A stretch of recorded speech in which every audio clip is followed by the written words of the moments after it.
ఓం నమ శివాయ. సనాతన దేవాలయాల రాజమార్గం యూట్యూబ్ ఛానల్కి స్వాగతం. వచ్చేసాం మరొక అద్భుతమైన దేవాలయంతో మీ ముందుకు వచ్చేసాం. నల్లమల్ల అడవుల మధ్య గంభీరంగా ప్రవహించే కృష్ణానది ఒడ్డున అంతు చిక్కని రహస్యాల నిలయమైన మన శ్రీశైల క్షేత్రానికైతే వచ్చేసాము. ద్వాదశ జ్యోతిర్లింగము, శక్తిపీఠము కలిసి ఉన్న అద్భుతమైన దేవాలయం ఇది. శ్రీశైలం వెళ్ళడం అంటే కేవలం ఒక ప్రదేశానికి వెళ్ళడం కాదు, అది ఒక ఆధ్యాత్మిక అనుభవం. మీరు హైదరాబాద్ నుండి వస్తున్నట్టయితే మహాత్మా గాంధీ బస్ స్టేషన్ లో 30 నిమిషాలకి ఒక బస్సు అందుబాటులో ఉంటుంది. హైదరాబాద్ నుంచి 210 కిలోమీటర్లు ఉంటుంది శ్రీశైలం. విజయవాడ నుండి రావాలి అనుకుంటే ప్రతి 15 నిమిషాలకు ఒకసారి బస్సు ఉంటుంది. ఇక రైలు మార్గం ద్వారా రావాలి అనుకుంటే అత్యంత సమీపంలో మార్కాపురం అనే రైల్వే స్టేషన్ ఉంటుంది. మార్కాపురం నుండి కేవలం 85 కిలోమీటర్ల దూరంలో శ్రీశైలం ఉంటుంది. మీరు సొంత వాహనాల్లో వెళ్తున్నారు అయితే ఘాట్ రోడ్ నుండి వెళ్ళాలి కాబట్టి రాత్రి 9 గంటల నుండి ఉదయం 6 గంటల వరకు ఈ మార్గం మూసివేయబడుతుంది. వన్యప్రాణుల సంరక్షణ కోసం ఈ నిర్ణయం తీసుకున్నారు. పొరపాటున ఆలస్యంగా వెళ్తే చెక్ పోస్టుల దగ్గర రాత్రంతా మీరు గడపాల్సి వస్తుంది. శ్రీశైలాన్ని దక్షిణ కాశీ అని అంటారు. ఇక్కడ మల్లికార్జునుడిని దర్శించుకుంటే జన్మ ధన్యమవుతుందని పురాణ కథ. బ్రహ్మోత్సవాల టైంలో మేము వచ్చాము. చాలా మంది భక్తులు ఇక్కడ ఉన్నారు. దర్శనానికి దాదాపుగా 6 గంటల సమయం పట్టింది. ఇక్కడ అమ్మవారు భ్రమరాంబికా దేవి రూపంలో కొలువై ఉన్నారు. ఈ శ్రీశైలంలో మల్లికార్జున స్వామితో పాటు భ్రమరాంబ అమ్మవారు కూడా ఉన్నారు. ఇక్కడ శక్తిపీఠము, జ్యోతిర్లింగము కలిపి ఉన్నాయి. అందుకే ఇక్కడికి వెళ్ళినప్పుడు కేవలం చూసి వద్దాము అని కాకుండా ఆ స్వామిని, అమ్మవారిని అనుభూతి చెందడానికి వెళ్ళండి. ఓం నమః శివాయ, ఓం నమః శివాయ, ఓం నమః శివాయ, ఓం నమః శివాయ, ఓం నమః శివాయ, ఓం నమః శివాయ, ఓం నమః శివాయ, ఓం నమః శివాయ, ఓం నమః శివాయ, ఓం నమః శివాయ. శ్రీశైలం వెళ్తున్నాం, అక్కడ ఉచితంగా ఉండవచ్చు. అవునండి, నేను చెప్పేది నిజమే. శ్రీశైల పుణ్యక్షేత్రంలోని ఒక అద్భుతమైన మరియు నిగూఢమైన ఆధ్యాత్మిక కేంద్రం శ్రీ దత్తసాయి మౌనస్వామి ఆశ్రమం. ఈ ఆశ్రమం గురించి తెలుసుకుందాం. ఎంతోమందికి భక్తులకు తెలియని ఈ ఆశ్రమంలో ఆధ్యాత్మిక సాధన చేసుకునే వారికి మరియు భక్తులకు ఉచిత వసతి, అన్నదాన సేవలు నిజంగా అభినందనీయమండి. ఎవరైనా భక్తులు నిజమైన భక్తితో మోక్ష సాధన కోసం వెళ్తే వారికి ఆహారం కోసం ఆందోళన అవసరమే లేదు. వారు ఉండడానికి, నిద్రించడానికి స్థలం లేక ఇబ్బందే ఉండదు. ఎందుకంటే శ్రీశైలంలో ఒక దివ్యమైన ఆశ్రమము భక్తుల కోసం ఎన్నో సంవత్సరాలుగా సేవ చేస్తుంది. ఈ ఆశ్రమమే మౌనస్వామి స్థాపించిన ఆధ్యాత్మిక కేంద్రము. ఇక్కడికి వచ్చే వాళ్ళు కేవలం భోజనం కోసం, వసతి కోసమే రారు. తమ జీవితాన్ని మార్చుకోవడానికి ఇక్కడికి వస్తారు. శ్రీశైలము ఎంతో మంది దేవతలు సంచరించిన భూమి ఇది. ఎంతో మంది యోగులు, సిద్ధులు, అవధూతలు ఈ నేలపై తపస్సు చేశారు. అందుకే భక్తులు చాలా మంది ఇక్కడ ధ్యానం చేయాలి, శ్రీశైలంలో ఉండాలి అని చాలా మంది స్వామిని దర్శించుకున్నా కూడా ఎన్నో రోజులు శ్రీశైలంలోనే గడుపుతారు. భక్తులకు సాధన చేయడానికి ప్రశాంతమైన ప్రదేశం, భోజనము ఎక్కడ దొరుకుతుందో తెలియక చాలామంది అవస్థలు పడుతున్నారు. శ్రీశైలానికి వెళ్ళి ఒకరోజు దర్శనం చేసుకొని రావడం వేరు, అక్కడ కొన్ని రోజులు ఉండి సాధన చేయడము వేరు.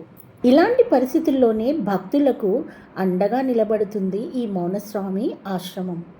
ఆ మల్లికార్జునుడే ఏర్పాటు చేశాడా అన్నంత అద్భుతంగా ఉంటాయి ఇక్కడ సేవలు. శ్రీశైలం దేవస్థానం నుండి పాతాళ గంగ వైపు వెళ్లే దారిలో, మల్లమ్మ కన్నీరుకు వెళ్లే దారిలో రుద్రాక్ష మఠము, అలాగే ఘంటా మఠము సమీపంలో నిశ్శబ్దంగా నిలిచి ఉన్న ఈ ఆశ్రమం పేరు శ్రీ దత్తసాయి మౌనస్వామి ఆధ్యాత్మిక సేవ అన్నదాన ఆశ్రమం. ఈ పేరు వినగానే సాధారణంగా ఆశ్రమం అనిపించవచ్చు. ఈ ఆశ్రమం చేసే సేవ తెలుసుకుంటే ఆశ్చర్యపోతారు. ఇక్కడ ప్రతిరోజు కొన్ని వందల మంది భక్తులకి అన్నదానం జరుగుతుంది. ఏ సమయంలో వచ్చినా, ఎవ్వరు వచ్చినా ఖచ్చితంగా కడుపు నింపుకుంటారు. ఇక్కడ భోజనం కూడా చాలా బాగుంటుందండి. నేను వెళ్ళాను, తిన్నాను. శైలేశ్వరి యాత్రకు వెళ్ళే భక్తులకు ఎన్ని రోజులు కొనసాగినా అన్ని రోజులు పాటు ఉచిత భోజనం సదుపాయాలను ఈ ఆశ్రమం అందిస్తుంది. అలాగే మహాకుంభమేళా సందర్భంగా ప్రయాగరాజ్లో కూడా భక్తులకు అవసరమైన వసతి, అన్నదాన సేవలను సమర్థవంతంగా నిర్వహించింది ఈ ఆశ్రమం. తమిళనాడులోని పవిత్ర క్షేత్రమైన అరుణాచలంలో కూడా ఈ మౌనస్వామి ఆశ్రమం ఆధ్వర్యంలో మరో ఆశ్రమాన్ని స్థాపించి అక్కడ వచ్చే భక్తులకు అన్నదానం, నివాస సదుపాయాలను కల్పిస్తున్నారు.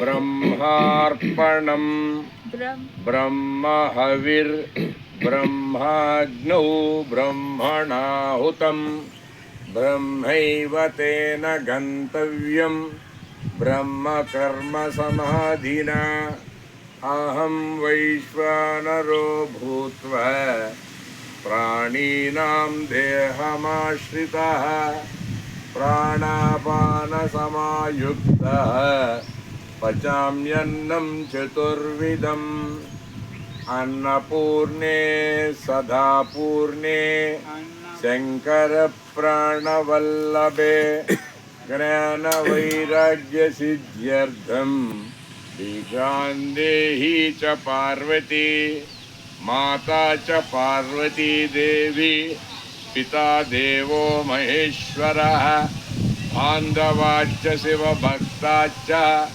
స్వదేశో భువనత్రయం.